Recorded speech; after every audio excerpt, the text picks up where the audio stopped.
De acties bij het Slaans Hospitaal die zijn opgeschort. De minister van Volksgezondheid die heeft er tot donderdag ultimatum gehad van de bond. Dat zegt voorzitter Imro Edam van de bond bij het Slaans Hospitaal.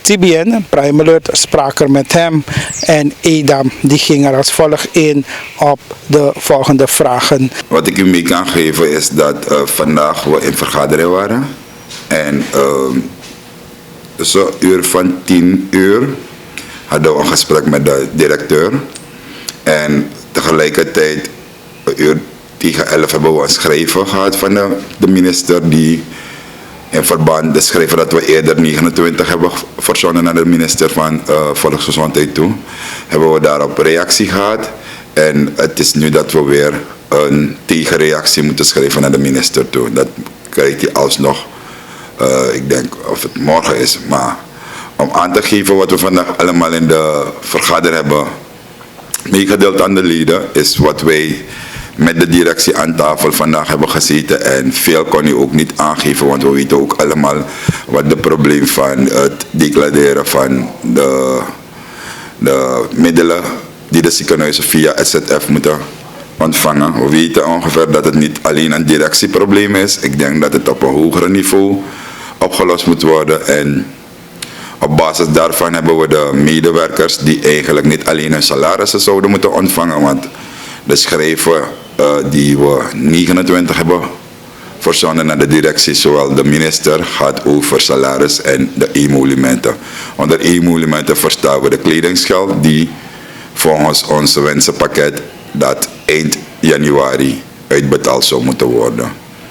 We hebben toen met de directie aan tafel gezeten. Hij wist zijn verhaal te vertellen hier en daar, zaken die wij ook al bekend zijn. En dat hebben we ook voorgehouden naar de leden toe. Ik kan u wel aangeven dat de gemoederen echt verhit waren. Men had eigenlijk geen gehoor om de actie op te schorten. Maar met moeite is het wel het bestuur gelukt om de mensen op andere gedachten te brengen. Om tenminste de directie de ruimte te geven uiterlijk donderdag om over te gaan tot betalen van de kledingstoelagen. Dus intussen hebben we de directie op papier aangegeven wat het besluit is van de ALV.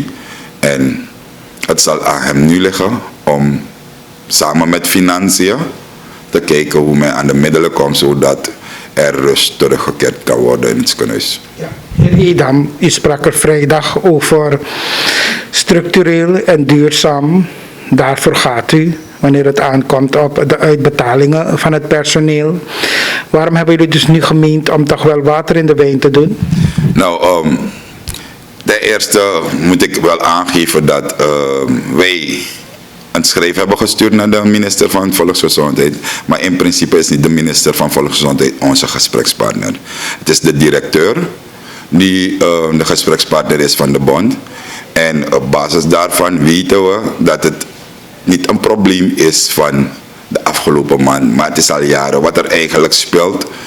Maar het is een duidelijk signaal dat er nu een definitieve oplossing moet komen qua het veiligstellen van de salarissen en de emolumenten van de medewerkers.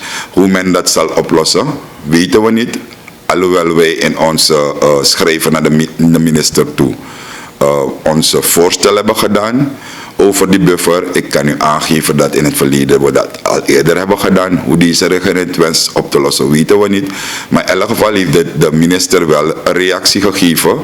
En in de reactie wat de minister aangegeven heeft, ziet u dat het niet voor korte tijd zal gaan. Maar aan de andere kant weten wij ook onze verantwoordelijkheden naar onze organisatie. Niet dat we water in onze wijn hebben gezet, want we zeggen het is nu of nooit.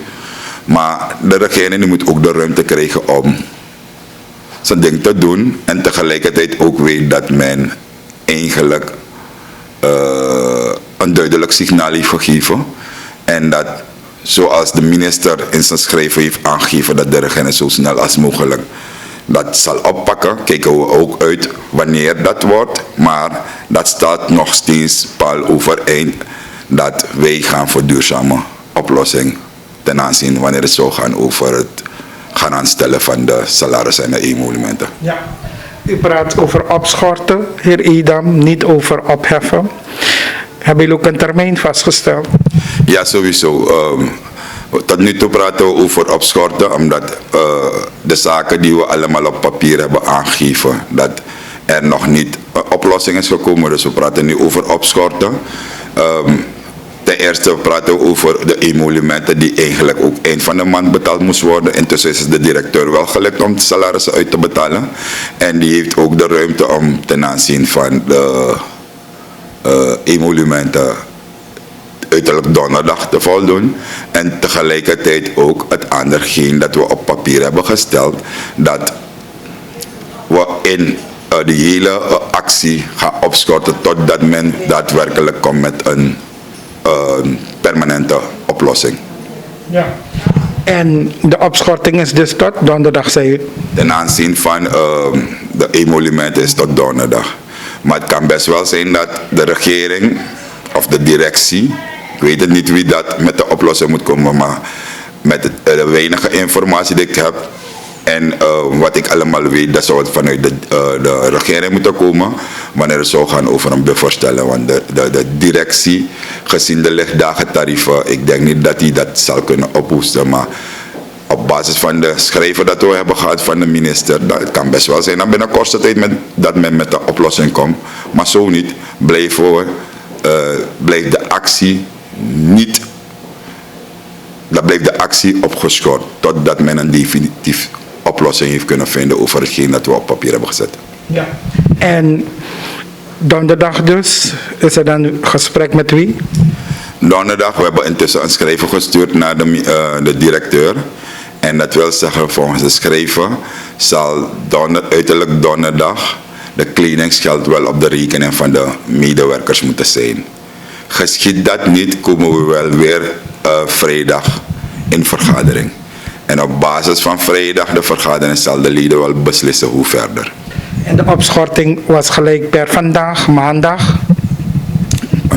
Ja, in principe zijn we een uur van rond 12:30 uit de vergadering. En we zouden de middagdienst rond tegen 2 uur krijgen. Dus dan hebben de medewerkers van de ochtenddienst vandaag de actie voortgezet.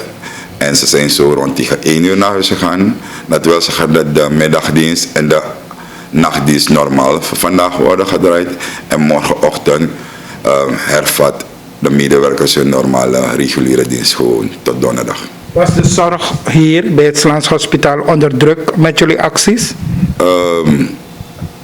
Eigenlijk, ik denk van niet. Waarom niet? Omdat we vrijdag eigenlijk begonnen met de acties. En de weekenddienst is normaal. En vandaag zou het eigenlijk gaan lijken alsof er een druk zou komen. En op basis van de handelingen van de mensen die de nachtdienst hebben gedraaid, konden die mensen dat voorzetten. Waardoor er niet al zodanige druk zou komen, is gekomen. Maar mocht het zijn dat de mensen de acties hadden voorgezet, dan was de directeur genoodzaakt om de patiënten elders anders te plaatsen. Heer Edam, wanneer ik vandaag zo bezig was, even op social media, zag ik een foto van u met een tekst. Bent u dat tegengekomen over uw dubbele salaris dat u zou krijgen als beleidsadviseur en als ambtenaar? Ik ben het ook tegen aangekomen en soms moet je kijken, ik weet het niet, maar je hebt een aantal Surinamers die kwaadwillig bezig zijn. En ik denk ieder die een beetje verstand heeft van de ambtenarij, dat het onmogelijk is dat je, een beleidsadviseur is een functie. Ik ben ambtenaar van beroep. Ik heb een aantal dienstjaren en mijn functie is beleidsadviseur. En ik heb verdiend daarvoor maar 1 salaris. Ik verdien geen dubbele salaris in de zin van ambtenaar wat ik tenminste vanuit mijn leden. Want ik zit ook persoonlijk niet meer op FB, maar ik heb het van de leden mogen ontvangen.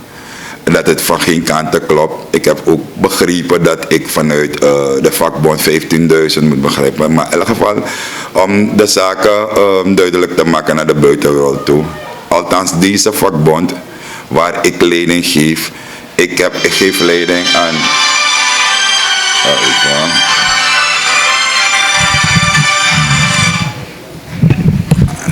Ja. Waar ik geen enkel salaris ontvang. Alles wat wij vanuit het bestuur doen, is het gewoon zonder inloon. En ik denk dat de meeste medewerkers, de leden althans, die dat beamen.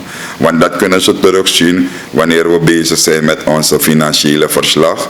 En dat men allemaal weet hoeveel men aan contributie betaalt en wat we allemaal doen.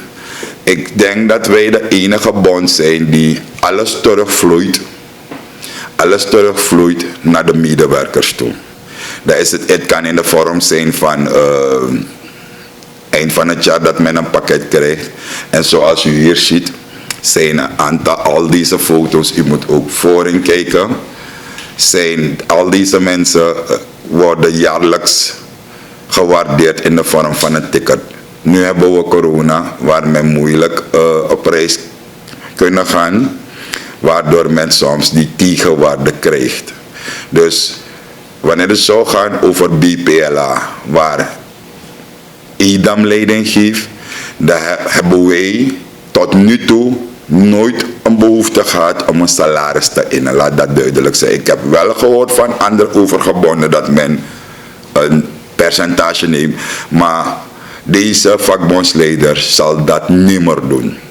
Dus één keer kan ik dat zeggen en de persoon die dat in mind had om te denken dat, aan de ene kant moet ik wel zeggen dat de persoon die hetgeen gepost heeft kwaadwillig bezig is, want je vertrapt mijn goede naam. En aan de andere kant, het is makkelijk om iemand te doen. Maar ik geloof in een karma. En de persoon die dat doet, die komt zichzelf wel zeker tegen. Maar feit is, deze man heeft geen boter op zijn kop. Ik verdien maar 1 salaris en het is makkelijk te tracen. Ik ben te werk gesteld bij Volksgezondheid en ik denk dat zelfs de medewerkers van daar weten dat iedereen maar 1 salaris verdient. Dus ik vind het wel erg dat men mijn foto moet nemen en zo'n bericht moet plaatsen. Want alles wat je nu doet, zolang je hier in dit land praat en je opkomt voor mensenrechten, dan ben je direct politiek geleerd. En ik vind dat het een kwalijke zaak is, het verziekt dit hele land. En vanuit uw uitzending nu wil ik een oproep doen meer naar de president. Om de bevolking nu op te roepen, hetgeen dat men doet op social. Het is niet bevorderlijk voor dit land. Het is echt niet bevorderlijk voor dit land. Men vernietigt mensen door onwaarheden te plaatsen op FB.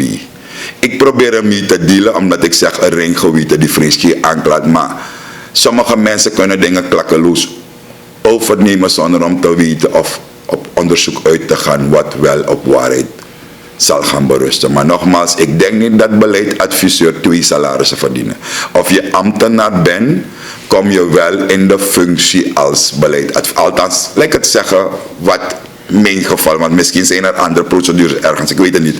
Maar in mijn geval ik ben jaren ambtenaar geweest en ik heb nu de functie als beleidsadviseur, heb ik al een aantal jaren. En ik verdien maar 1 salaris. En ik zou het ook niet nodig achten om 2 salarissen uit te verdienen. Deze man deelt daarmee niet. Ik ben tegen die corruptie. Ik doe dat niet. Dus laat het 1 keer gezegd worden. En ik durf het te zeggen via uw media. Niet deze Imro Edam. En u zei, u bent beleidsadviseur. Heer Edam, wordt er aan u gevraagd om mee te helpen, om het beleid uit te stippelen? Nou, mijn aantrekking van als adviseur is meer gericht op vakbondsaangelegenheid. En tot nu toe, met deze minister, ben ik nog nooit aangetrokken. Dat moet ik wel eerlijk toegeven. Deze minister is met zijn eigen mannen daar gekomen in de vorm. Maar de afspraken die ik had met de voorgaande ministers is dat ik jaren vrijstelling heb om mijn vakbondsactiviteiten te voldoen. Want ik, los van Slaans Hospitaal geef ik ook leiding aan andere organisatie. En dat ik, trouwens, u zit nu in mijn kantoor, vanuit mijn kantoor uit, voor het geval de minister zou zitten met een geval die rakende de vakbond, dat of hij het nodig acht om de advies aan mij te vragen. Maar met deze nieuwe minister is het nooit geschied. En u hebben wij laatst als persoon ontmoet, heer Edam, bij de acties van de heer Piquet. En nu weten we ook onlangs wat er met de heer Piquet allemaal is gebeurd. Hij moest voor de rechter, hij was aangehouden. Wat vindt u zelf van dit gebeuren als persoon? Nou, we zien allemaal wat er nu gebeurt. En ik heb al eerder aangegeven dat de president, als dan de regering, ons in het verleden hadden gezegd, wij Surinamers, dat we toen in een dictatorsland leefden. Maar wat wij zien gebeuren nu, we hadden gehoopt dat deze regering een ander beleid zou voeren. Maar gelooft u mij, ik durf het te zeggen, men is erger naar de voorgaande regering. Dat kan ik wel één keer aangeven. Wat er eigenlijk speelt met hetgeen van meneer Piquet weet ik niet details. Maar wanneer ik zou kijken als burger hoe alles zich heeft afgespeeld, dan bekruipt het gevoel mij dat omdat Piquet bezig was om zijn stem als burger te laten horen, is men overgegaan om een model te bedenken om de man ergens monddood te maken. Dat is mijn conclusie.